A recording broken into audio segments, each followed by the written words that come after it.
Friends, कैसे हो आप लोग। तो ये पर्टिकुलर वीडियो जो है ओबीसी सर्टिफिकेट के ऊपर मैं बना रहा हूँ। मैं अपने एक्सपीरियंस से जो है, जो भी आपकी क्वेरीज है कि ओबीसी सर्टिफिकेट स्टेट का होना चाहिए, सेंटर का होना चाहिए, किस फॉर्मेट में वो होना चाहिए और किस डेट के अंडर में वो होना चाहिए, और यदि उस डेट में नहीं है तो क्या होगा, आपका रिजेक्ट हो जाओगे या फिर आप किस कैटेगरी ओबीसी में जो है काउंट होंगे नहीं होंगे। तो ये सारे जो भी डाउट आपके हैं वो सारे क्लियर होंगे, और ये सारे डाउट मैं अपने एक्सपीरियंस से क्लियर करूंगा, क्योंकि मेरा भी ओबीसी सर्टिफिकेट जो है उसमें काफी ज्यादा प्रॉब्लम आई थी।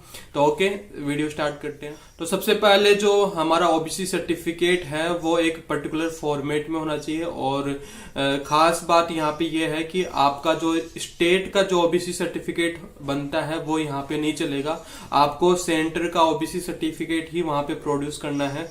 और तो इस बात का ध्यान रखना है, क्योंकि हम जब ई मित्र से ओबीसी सर्टिफिकेट बनाने के लिए बोलते हैं तो वो जनरली स्टेट का बना देते हैं। आपको उसको पर्टिकुलरली बोलना है कि आपको सेंटर का ओबीसी सर्टिफिकेट चाहिए, और उसके साथ में स्टेट का भी बनता है। पहले स्टेट का बनता है, फिर उसके बाद में सेंटर का बनता है। यानी कि यदि आप सेंटर का बना रहे हो तो साथ में आपको स्टेट का भी बनाना पड़ेगा वहीं पे।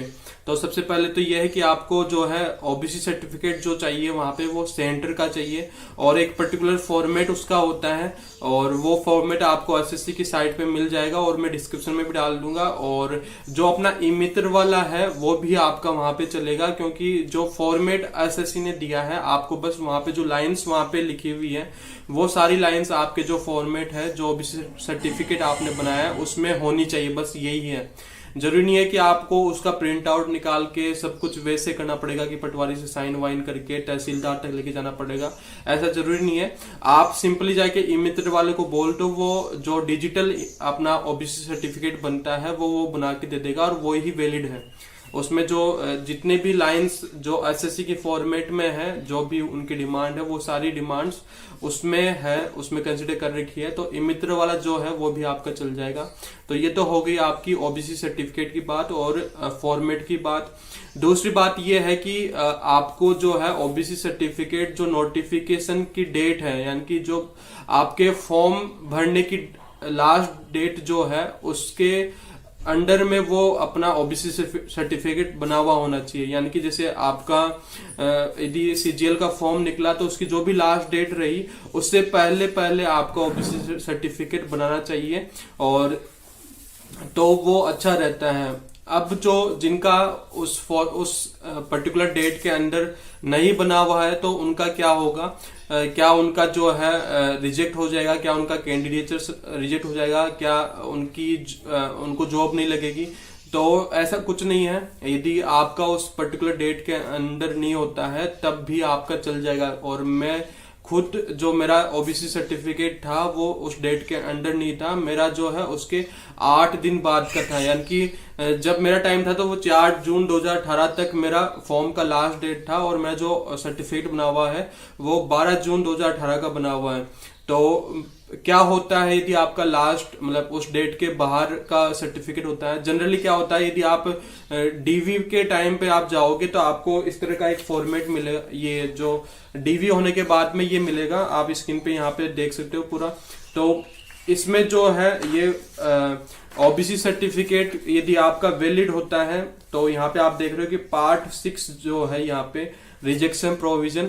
तो इसमें जो है आपको यदि ओबीसी सर्टिफिकेट उस पर्टिकुलर डेट के अंडर में है, आप यहाँ पे ऊपर देखोगे तो 5.4 और 5.5 में आपका जो है इसमें लिख रखा है कि क्या जो आपने कास्ट का सर्टिफिकेट प्रोड्यूस किया है वो फॉर्मेट में है नहीं है, और है तो उसमें ये यस लगा देते हैं जो डॉक्यूमेंट चेकर वहां पे होता है, और यदि वो प्रोड्यूस किया गया है तब भी वो यस लगा देगा, और उसके साथ में वो डेट लिखेगा कि आपने ओबीसी सर्टिफिकेट इस डेट का यहाँ पे जो है जमा करवाया है, इसकी फोटोकॉपी आपने यहाँ पे सबमिट कराई है। और साथ में जब आपका यहाँ पे 3 चीजें होती है, क्लियर, प्रोविजन और रिजेक्शन। यानी कि आपका यदि सब कुछ अच्छा है तो आपको वो क्लियर कर देंगे, यानी कि आपका डॉक्यूमेंट वेरिफिकेशन अच्छा चला गया, कोई दिक्कत नहीं है उसमें, सारे सर्टिफिकेट वगैरह सब ओके है।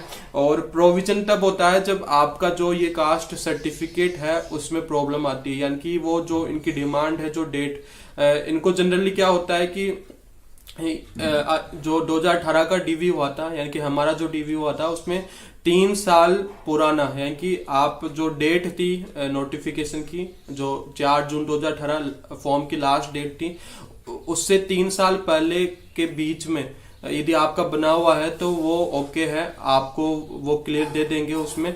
यदि उससे पुराना है या फिर उसके बाद का है तब आपको वहां पे दिक्कत आएगी, तब वो आपको प्रोविजन डाल देंगे। और ये मेरा भी प्रोविजन ही हुआ है, क्योंकि मेरा जो था ओबीसी सर्टिफिकेट वो इस डेट के बाद का था, तो मेरा भी जो है प्रोविजन कर दिया था।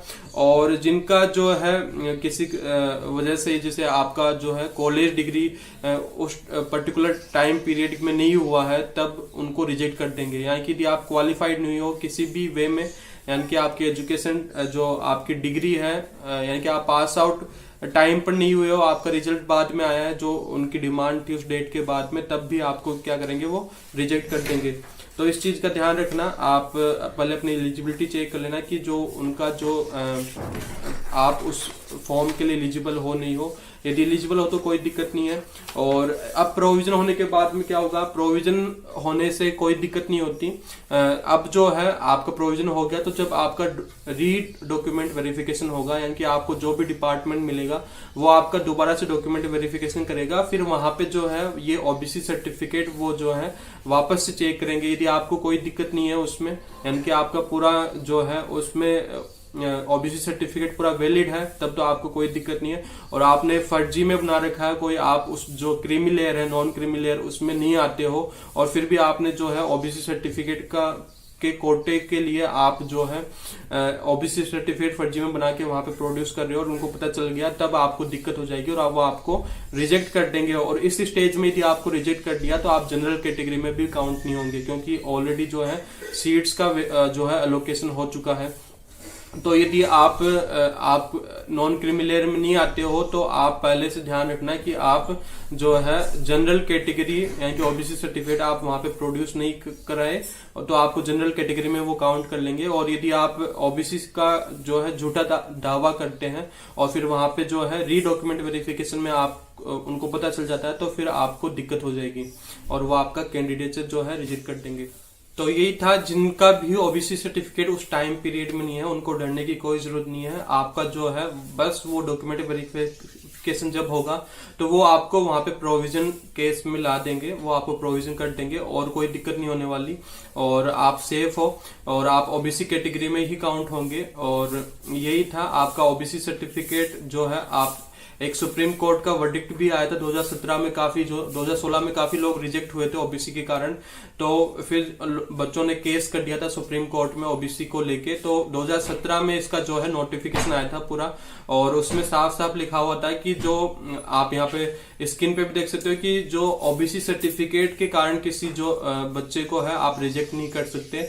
ओबीसी सर्टिफिकेट आप जो है अब अभी के नियम के अनुसार आप कभी भी ओबीसी कभी का भी बना हुआ ओबीसी सर्टिफिकेट वहां पे प्रोड्यूस कर सकते हो। और यदि आप डीवी से एक दिन पहले का बना हुआ भी ओबीसी सर्टिफिकेट लेके जाते हो तो वो भी आपका वहां चल जाएगा, आपको वो प्रोविजनल केस में डाल देंगे बस। तो जिनका नहीं बना हुआ है वो अभी जाके बना लो तो भी कोई दिक्कत नहीं होगी, और आप डीवी से पहले कभी भी बना लो तब भी कोई दिक्कत नहीं होने वाली। बस वो आप उस जो है नॉन क्रीमी लेयर में आप आने चाहिए, और यही था। तो जिनका भी ओबीसी सर्टिफिकेट नहीं बना हुआ है वो बना ले जाके, और कोई दिक्कत नहीं होने वाली आपको। और तो आपको इसी तरह की जेन्युइन हेल्प यहाँ पे इस चैनल पे मिलती रहेगी। आपको इस चैनल को सब्सक्राइब जरूर करें, और जो मेरे से पर्सनली चैट करना चाहते हैं वो मेरा टेलीग्राम ग्रुप ज्वाइन कर सकते हैं। इसका लिंक आपको डिस्क्रिप्शन में मिल जाएगा। Okay, best of